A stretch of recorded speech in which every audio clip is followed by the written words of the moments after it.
Hello students, how are you? I hope you are well. बच्चे हम class 9th का chapter number 2 that is matter around us pure study कर रहे हैं। इससे पहले प्रीवियस वीडियोस आ चुकी हैं जिनका लिंक आपको इस वीडियो के डिस्क्रिप्शन बॉक्स में मिल जाएगा। ठीक है, अगर आपने वीडियोस नहीं देखी है तो पहले उन वीडियोस को देख लेना। तो स्टार्ट करते हैं। आज इसके अंदर हमें क्या करना है, जो प्रीवियस वीडियो आई थी उसमें हमने कुछ जो मिक्सचर्स होते हैं उनको सेपरेट करने की टेक्निक्स देखी थी। उन टेक्निक्स को ही हमें प्रोसीड करना है। तो जो मेथड आता है इसके अंदर हमें क्या करना है, आपके पास देखो जो इंक होती है, जो डाई होती है, आपको ये देखना है कि जो ब्लैक कलर की इंक है या फिर ब्लू कलर की इंक है उसके अंदर कितने कलर्स होते हैं। मीन्स आपको ये सेपरेट आउट करना है कि जो इंक होती है उसके अंदर कौन कौन से कंपोनेंट प्रेजेंट होते हैं। तो इसके लिए आपको क्या करना होगा, आपको सबसे पहले एक पेपर की स्ट्रिप लेनी है, उस पर बॉटम से लेकर 3 सेंटीमीटर अबव एक क्या करना है, आपको लाइन खींचनी है। ठीक है, देन उसके बाद इसके ऊपर मार्क लगाना है। जैसे हमने इसके बाद मार्क लगाया तो हम क्या करेंगे, इसके ऊपर जो आपकी इंक है वो इंक वाटर सोल्यूबल होनी चाहिए। चाहे आप स्केच पेन की भी इंक ले सकते हो या फिर आपका जो फाउंटेन पेन है उसकी इंक ले सकते हो, उसका स्पॉट लगाएंगे।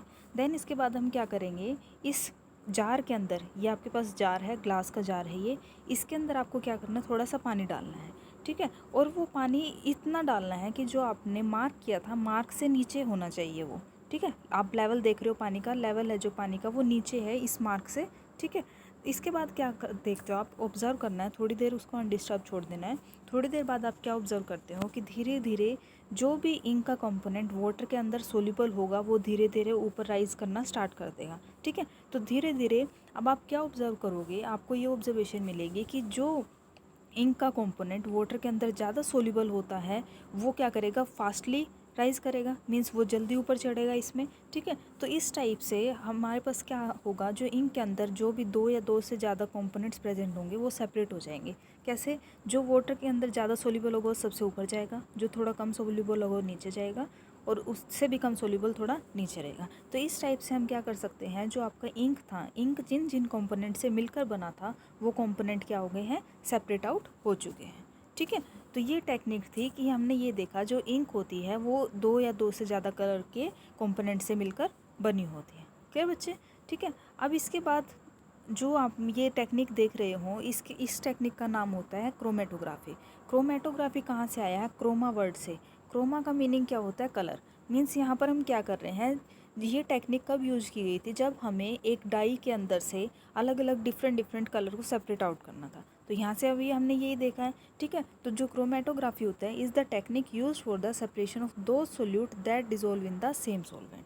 राइट, तो जो सोल्यूट प्रेजेंट होते हैं सेम सोलवेंट के अंदर हमें उन सोल्यूट को क्या करना है, सेपरेट करना है। तो इस टेक्निक का नाम है क्रोमेटोग्राफी। ये जो टेक्निक हमने यूज की है वो है हमारी पेपर क्रोमेटोग्राफी। क्यों? क्योंकि यहाँ पर हमने क्या किया है, पेपर की हेल्प से हमने जो कंपोनेंट्स थे उनको सेपरेट आउट किया है। कई टाइप की क्रोमेटोग्राफी होती है, कॉलम क्रोमेटोग्राफी, वो आप जब हायर लेवल पर स्टडी करोगे, आपकी जो ग्रेजुएशन होती है, मास्टर्स होती हैं, उसके अंदर आप इनको स्टडी करोगे। अब इसकी एप्लीकेशन देखते हैं। एप्लीकेशन क्या आती है, जो आपका डाई होता है उसके अंदर जो कलर्स होते हैं उनको सेपरेट करने के काम आता है, और जो आपके नेचुरल कलर्स होते हैं उनमें से जो पिगमेंट्स होते हैं उनको सेपरेट करने के काम आता है, और जो आपका ब्लड होता है, ब्लड के अंदर जो भी ड्रग्स प्रेजेंट होते हैं, अगर हमें किसी ऐसे ड्रग को निकालना हो जिसका हमारी बॉडी पर इफ़ेक्ट पड़ रहा है तो वहाँ पर भी क्या यूज करते हैं, क्रोमेटोग्राफी टेक्निक का यूज करते हैं। क्लियर? अब जो नेक्स्ट मेथड है हमारे पास उसके अंदर क्या है, जो 2 मिसिबल लिक्विड्स होते हैं, इन 2 मिसिबल लिक्विड को हमें सेपरेट करना है। इससे पहले लास्ट वीडियो में हमने क्या देखा था, 2 इमिसिबल मीन्स जो ना घुलने वाले लिक्विड्स थे उनको सेपरेट किया था। लेकिन अब यहाँ पर क्या करेंगे, हम जो 2 घुलने वाले आपस में जो घुल जाते हैं उनको अगर हमें सेपरेट करना है तो उसके लिए हम क्या करेंगे, देखो अब इसके लिए हमें क्या करना है, सपोज करो आपके पास एक एसीटोन है लिक्विड, दूसरा है वाटर, दोनों क्या होते हैं, आपस में घुल जाते हैं। ठीक है, अब क्या करेंगे, दोनों का मिक्सचर हमने क्या किया, इस जो आपकी डिस्टिलेशन फ्लास्क है इसके अंदर हमने डाल दिया, नीचे हमने बर्नर सेट कर दिया, यहाँ से क्लिपिंग कर दिया है, फिर यहाँ पर क्या कर दिया हमने, थर्मामीटर सेट कर दिया जिससे टेम्परेचर नोट होता रहेगा। देन इसके बाद यहाँ से हमने क्या सेट कर दिया है, यहाँ पर आपके पास वाटर कंडेंसर लगा दिया है, यहाँ पर कोल्ड वाटर आता रहेगा। ठीक है, कोल्ड वाटर यहाँ से जाएगा और यहाँ से वाटर जो आउटलेट मीन्स वहाँ से जो वाटर एक्स्ट्रा वाटर होगा वो निकल जाएगा। ठीक है, अब देखो इसमें क्या होता है, यहाँ पर आपका जो मिक्सचर है वो बॉयल होगा, अब देखो जो जिस भी लिक्विड का बॉइलिंग पॉइंट कम होता है वो जल्दी इवेपोरेट हो जाएगा। तो यहाँ पर वाटर और एसीटोन में देखें तो जो एसीटोन होता है उसका बॉइलिंग पॉइंट कम होता है किससे, वाटर से, ठीक है। तो इसलिए क्या होगा, एसीटोन जल्दी इवेपोरेट हो जाएगा। तो जैसे ही इवेपोरेट होगा तो जो इसके वेपर्स होंगे वो इस पाइप के थ्रू कहाँ से चले जाएंगे, जो आपके पास वाटर कंडेंसर है उसके अंदर चले जाएंगे, ठीक है। वाटर कंडेंसर में क्या होगा, जो वेपर्स है, यहाँ पर ठंडा पानी है तो ठंडा पानी क्या करेगा, उनको कंडेंस कर देगा। तो जो वेपर्स है वो किस में कन्वर्ट हो जाएंगे, लिक्विड के अंदर कन्वर्ट हो जाएंगे। तो जैसे ही लिक्विड के अंदर कन्वर्ट होते हैं वो कहाँ इकट्ठा हो जाएंगे, एसीटोन के अंदर इकट्ठा हो जाएंगे, ठीक है। तो यहाँ से हमने क्या देखा कि जो आपका बचा हुआ पानी है वो यहाँ रहेगा और जो एसीटोन है वो सारा कहाँ इकट्ठा हो जाएगा, इस बीकर के अंदर इकट्ठा हो जाएगा। तो यहाँ से हम क्या देख रहे हैं कि किस टाइप से हमने दो मिसिबल मीन्स जो घुलनशील लिक्विड थे उनको हमने क्या कर दिया, सेपरेट आउट कर दिया है। तो ये टेक्निक कौन सी थी आपके पास, डिस्टिलेशन मेथड था। क्लियर बच्चे, आई होप आपको क्लियर हो गया होगा। अब इसके बाद आता है, देखो दूसरी टेक्निक आती है, दैट इज़ फ्रैक्शनल डिस्टिलेशन। अब फ्रैक्शनल डिस्टिलेशन के अंदर क्या होता है, इस टेक्निक के अंदर सेम बिल्कुल उसी तरह चलेगा, सिर्फ डिफरेंस कहाँ पर आएगा, यहाँ पर हमने क्या अटैच किया है, फ्रैक्शनलेटिंग कॉलम यूज किया है। अब फ्रैक्शनलेटिंग कॉलम का यूज क्यों कर रहे हैं, क्योंकि यहाँ पर उन लिक्विड्स का हम सेपरेशन करेंगे जिनके जो मेल्टिंग पॉइंट जो बॉइलिंग पॉइंट का डिफरेंस होता है वो लेस देन 25 केल्विन, राइट।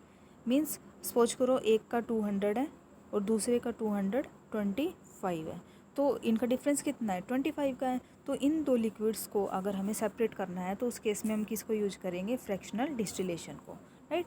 अब देखो यहाँ पर फ्रैक्शनलेटिंग कॉलम है जो, इसके अंदर क्या होता है, ग्लास के बीड्स प्रेजेंट होते हैं। इन ग्लास के बीड्स होते हैं ये क्या करते हैं, जो भी यहाँ से वेपर्स होंगे वो क्या हो जाएंगे, ठंडे होंगे, ठंडे होकर क्या हो जाएंगे, कंडेंस हो जाएंगे, राइट, ठीक है। तो यहाँ से इस टाइप से जो प्रोसेस चलेगा वहाँ पर कौन हेल्प कर रहा है, आपका जो फ्रैक्शनलेटिंग कॉलम हेल्प करता है। क्लियर, बाकी प्रोसीजर बिल्कुल सेम चलेगा, इसी टाइप से यहाँ से वो वेपर्स बनेंगे, फिर इसके थ्रू इस आपका जो वाटर कंडेंसर है इसमें जाएंगे, कंडेंस होकर वेपर्स किस में कन्वर्ट हो जाएंगे, लिक्विड के अंदर। तो यहाँ पर जो भी आपको मिलेगा उसकी क्या होगी, उस लिक्विड की प्योर फॉर्म मिलेगी, राइट।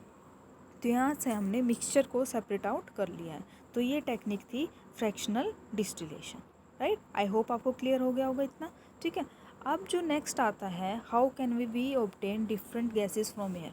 मीन्स जो आपकी एयर होती है, एयर के अंदर काफ़ी सारी गैसेस प्रेजेंट होती है, तो हमें यहाँ पर अब क्या करना है, उस एयर में से जो गैसेस हैं उनको सेपरेट करना है, ठीक है। तो कौन सी टेक्निक लगाएंगे, फ्रैक्शनल डिस्टिलेशन ही हम लगाएंगे, क्योंकि जो आपकी एयर होती है वो क्या होती है, होमोजेनियस मिक्सचर होती है। तो सबसे पहले हम क्या करेंगे, उस एयर को क्या करेंगे, सबसे पहले हम कंप्रेस करेंगे, राइट। कंप्रेस कैसे करेंगे, प्रेशर को इंक्रीज करके, राइट। देन उसके बाद हम क्या करेंगे, कूल करेंगे। कूल कैसे करेंगे, टेम्परेचर को डिक्रीज़ करके। तो जैसे ही टेम्परेचर को हम डिक्रीज़ करते हैं और प्रेशर लगाते हैं तो जो गैस होती है, गैस किस में कन्वर्ट हो जाती है, लिक्विड के अंदर कन्वर्ट हो जाएगी। तो मीन्स जो एयर है वो अब क्या बन गई है, लिक्विड एयर बन चुकी है, राइट। देन इसके बाद क्या करना है, हमें उसको धीरे धीरे गर्म करना है, ठीक है। गर्म करेंगे तो क्या होगा, फिर वो फ्रैक्शनलेटिंग डिस्टिलेशन कॉलम में से पास होगा। देन उसके बाद वो क्या होगा, वहाँ पर जो आपका कंडेंसर लगा हुआ था, वाटर कंडेंसर, उसमें से जाके वो क्या हो जाएंगे, सेपरेट आउट हो जाएंगे, राइट।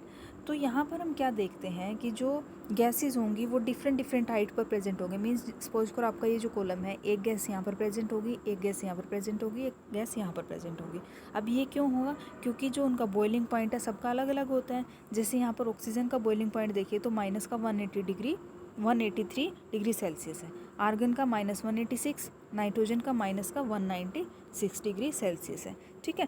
और जो अगर हम इनकी परसेंटेज एयर बाय वॉल्यूम देखें, मीन्स जो एयर है उनके अंदर अगर उसका परसेंटेज देखें तो सबसे ज़्यादा किसका है, नाइट्रोजन का, ठीक है। उससे कम आपकी ऑक्सीजन का, आर्गन का तो देखो 0.9% है, सबसे कम है यहाँ पर, ठीक है।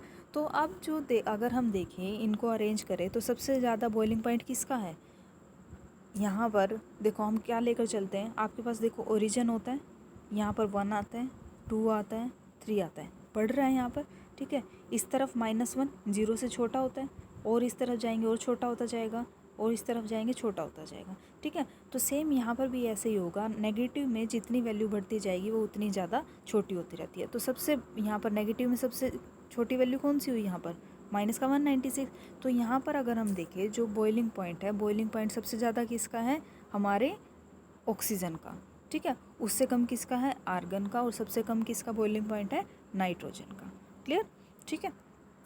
अब इसके बाद देखो, जो अब देख, अगर यहाँ से हम देखें सबसे जल्दी बॉयल कौन होगा, जिसका बॉइलिंग पॉइंट कम होगा, और सबसे बॉइलिंग पॉइंट कम किसका है, नाइट्रोजन का है। तो इसका मतलब सबसे जल्दी इवेपोरेशन किसका होगा, नाइट्रोजन का होगा, राइट। देन उसके बाद आर्गन का होगा, फिर ऑक्सीजन का होगा। तो इट मीन्स जो सेपरेशन होगा, सेपरेशन सबसे पहले नाइट्रोजन का होगा, फिर आर्गन का होगा, और फिर ऑक्सीजन का होगा। क्लियर, ठीक है। तो यहाँ पर अगर हम देखें इस मेथड के अंदर, यहाँ पर हम पिक्चर देखते हैं, इसके अंदर देखो फिल्टर्स हैं, एयर अंदर गई, प्रेशर से क्या हुआ, कंडेंस कर दिया, वो गर्म हो गई। देन उसके बाद उसको ठंडा करना है, तो इसलिए हमने यहाँ से क्या किया, फ्रीजिंग कोल्ड वाटर पहुँचाया यहाँ से। देन इसके बाद वो क्या हो जाएगी, ठंडी हो जाएगी। जो ठंडी हो चुकी है और जो कंप्रेस्ड एयर है वो कहाँ जाएगी, इसके अंदर जाएगी, सेपरेटर के अंदर। मीन्स यहाँ से अलग अलग गैसेस सेपरेट होंगी, ठीक है। अब सबसे पहले क्या होगा, जो CO2 है वो क्या होगी, गैस से फटाफट से किस में कन्वर्ट हो जाएगी, सॉलिड के अंदर। सॉलिड कैसी फॉर्म हो जाएगी, दैट इज़ ड्राई आइस की फॉर्म में वहाँ से निकल जाएगी, राइट। देन उसके बाद जो भी गैसेस बच गई हैं उनको हम कहाँ से पास करेंगे, एक्सपेंशन जेट से पास करेंगे, राइट। अब जो लिक्विड एयर है उसमें से देखो, उसके अंदर कौन कौन प्रेजेंट है, नाइट्रोजन भी प्रेजेंट है, आर्गन प्रेजेंट, और लिक्विड भी, ऑक्सीजन भी प्रेजेंट है, राइट। तो जो ऑक्सीजन होता है, हमने देखा था कि जो उसका बॉइलिंग पॉइंट होता है वो सबसे ज़्यादा होता है, राइट। तो वो सबसे लेट होगा सेपरेट। तो दैट्स वाई जो नाइट्रोजन है और आर्गन है वो पहले सेपरेट आउट हो जाएगा, और जो ऑक्सीजन है वो क्या होगा, सबसे लास्ट में सेपरेट होगा। तो इस टाइप से हमने सबसे पहले कार्बन डाइऑक्साइड को सेपरेट किया, देन उसके बाद नाइट्रोजन, आर्गन को, फिर उसके बाद हमने किसको सेपरेट किया है, लिक्विड ऑक्सीजन को, राइट, ठीक है। तो यहाँ से हमने क्या देखा कि किस टाइप से जो एयर मिक्सचर होता है उसमें से हम अलग अलग आपकी जो गैसेस प्रेजेंट होती हैं उनको सेपरेट आउट कर सकते हैं, राइट। तो ये मेथड कौन सा देखा था हमने, डिस्टिलेशन मेथड देखा, that is fractional distillation column method देखा। क्लियर बच्चे, आई होप आपको इतना क्लियर हो गया होगा, ठीक है। अब इसके बाद एक मेथड आता है कि आपके पास अगर इम्प्योर कॉपर सल्फेट है तो उसमें से आप प्योर कॉपर सल्फेट को कैसे सेपरेट आउट करोगे। कॉपर सल्फेट होता है CuSO4, ठीक है। तो आपको सेपरेट करने के लिए क्या लेना है, इसके कुछ क्रिस्टल्स लेने हैं, आपके पास कुछ पाउडर फॉर्म में प्रेजेंट होगा ये, ठीक है। उसके अंदर थोड़ा सा वाटर डाल दोगे, जैसे वाटर डालोगे तो ये सॉल्यूशन बन जाएगा। अब इस सॉल्यूशन को आपको क्या करना है, गर्म करना है। जैसे ही गर्म करोगे तो इसमें से वाटर निकल जाएगा, और जो नीचे बचेगा उसको क्या करना है, आप फिल्टर करना है, ठीक है। तो यहाँ से क्या होगा, जो आपका वाटर है वो तो इवेपोरेट हो जाएगा, तो जो लास्ट में नीचे बचेगा वो सिर्फ क्या होगा, आपका जो प्योर कॉपर सल्फेट है उसके, अगर आप थोड़े दिन उसको रखोगे तो क्या होगा, जो कॉपर सल्फेट है उसके क्या बन जाएंगे, क्रिस्टल्स बनकर निकल जाएंगे। तो यहाँ पर हमने क्या देखा, जो इम्प्योरिटीज़ थी वो हमने पहले निकाल दी, कुछ आपके जो एपरेशन के थ्रू निकल चुकी है, जो लास्ट में बचेगा वो सिर्फ क्या होगा, प्योर कॉपर सल्फेट के क्रिस्टल्स प्रेजेंट होंगे, राइट। तो इस मेथड को क्या बोलते हैं, क्रिस्टलाइजेशन मेथड बोलते हैं। और जो ये क्रिस्टलाइजेशन मेथड होता है ये इवेपोरेशन मेथड से काफ़ी अच्छा मेथड है, क्योंकि इसमें क्या होता है, जो जो आपका इवेपोरेशन होता है उसके अंदर कई सॉलिड्स क्या कर जाते हैं, डिकम्पोज कर जाते हैं, पहले ही डिकम्पोज कर जाते हैं। और कई बार क्या होता है, इवेपोरेशन के अंदर जो इम्प्योरिटीज़ होती है वो आपके लास्ट में भी प्रेजेंट होती है, मीन्स जो रेजिड्यू होता है उसके अंदर भी इम्प्योरिटीज़ प्रेजेंट होती हैं। तो दैट्स वाई जो क्रिस्टलाइजेशन मेथड होता है वो ज़्यादा अच्छा होता है एज़ कम्पेयर टू इवेपोरेशन के।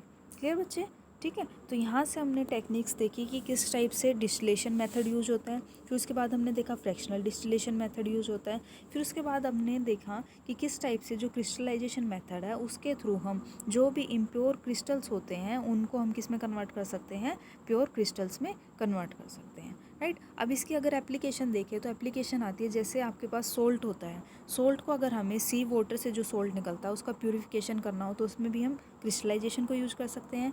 या फिर जैसे जो फिटकड़ी होती है जिसको एलम बोलते हैं, उसको भी सेपरेट करने के लिए हम क्या यूज़ कर सकते हैं, क्रिस्टलाइजेशन मेथड को यूज कर सकते हैं। क्लियर बच्चे, तो यहाँ पर जो आपके सेपरेटिंग टेक्निक्स थे वो हमने देख लिया है। आई होप आपको बिल्कुल अच्छे से क्लियर हो गया होगा। अब जो इसके बाद जो नेक्स्ट टेक्निक आती है, इसके अंदर क्या होगा, जो पानी होता है, जो वेस्ट वाटर होता है, अगर हमें अपने घर तक लेकर आना है उसको साफ़ करके, तो कौन कौन सी टेक्निक को यूज करेंगे। मीन्स जो वाटर का प्यूरिफिकेशन होगा वाटर वर्क्स में, मीन्स जो भी वाटर के टैंक्स होते हैं वहाँ पर किस टाइप से चलता है। देखो, सबसे पहले एक रिजर्वोयर होता है, उसके अंदर पानी प्रेजेंट है, फिर उसको कहाँ पर भेजते हैं, सेडिमेंटेशन टैंक के अंदर भेजते हैं। मीन्स सेडिमेंटेशन में क्या होता है, जो इम्प्योरिटीज़ प्रेजेंट होती हैं वो कहाँ बैठ जाती है, नीचे सेटल डाउन हो जाती है। उसके बाद जो भी यहाँ तक इम्प्योरिटीज़ प्रेजेंट है, जो साफ़ पानी होगा वो उसको हम नेक्स्ट टैंक में भेजते हैं। वो कौन सा टैंक है? Loading tank.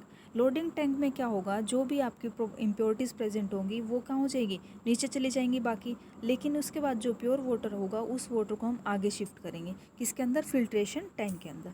वहाँ पर क्या होगा, देखो लेयर्स बनी हुई है। यहाँ पर एक कोर्स ग्रेवल है, एक ग्रेवल है, एक फाइन सैंड है, फिर उसके बाद वाटर है। सबसे नीचे कौन सी है? कोर्स ग्रेवल है, उससे ऊपर ग्रेवल है, फिर फाइन सैंड है और उसके ऊपर जो वाटर होगा। तो इट मीन्स इस लेयर के थ्रू क्या होगा, जो वाटर आपका वो प्योर हो जाएगा। देन उसके बाद इस पानी को हम कहाँ भेजेंगे? Chlorination to kill bacteria. Means ऐसे टैंक में भेजेंगे जहाँ पर क्या है? क्लोरीन प्रेजेंट होती है। क्लोरीन क्या होती है? जो बैक्टीरियाज होते हैं, एंटी बैक्टीरियल प्रॉपर्टीज़ होती है उसकी, वो क्या करती है? उन बैक्टीरियाज को किल कर देती है, राइट। फिर उसके बाद जो वाटर होगा, जो प्योर वाटर होगा, वो आपके घर तक पहुँच जाता है, ठीक है। तो यहाँ से हमने टेक्निक देखी किस टाइप से जो इम्प्योर वाटर होता है उसको कितने methods, sedimentation tank, then loading tank, फिर उसके बाद फिल्ट्रेशन टैंक और लास्ट में क्लोरिनेशन टैंक के में भेज के हमने क्या किया? उस वाटर को प्यूरीफाई किया। क्लियर बच्चे? आई होप आपको अच्छे से क्लियर हो गया होगा। तो यहाँ पर हम टेक्निक्स यहाँ पर ख़त्म हो जाती है। इसके बाद जो नेक्स्ट वीडियो आएगी उसके अंदर हम देखेंगे कि फिज़िकल चेंजेस क्या होते हैं, केमिकल चेंजेस क्या होते हैं, एलिमेंट्स क्या होते हैं, कंपाउंड्स क्या होते हैं, मेटल, नॉन मेटल, सब के बारे में अच्छे से डिटेल से पढ़ेंगे। आई होप आपको इतना अच्छे से क्लियर हो गया होगा। अगर अच्छा लगे तो वीडियो को लाइक करना, चैनल को शेयर एंड सब्सक्राइब करना। ओके बच्चे, थैंक यू फॉर वॉचिंग।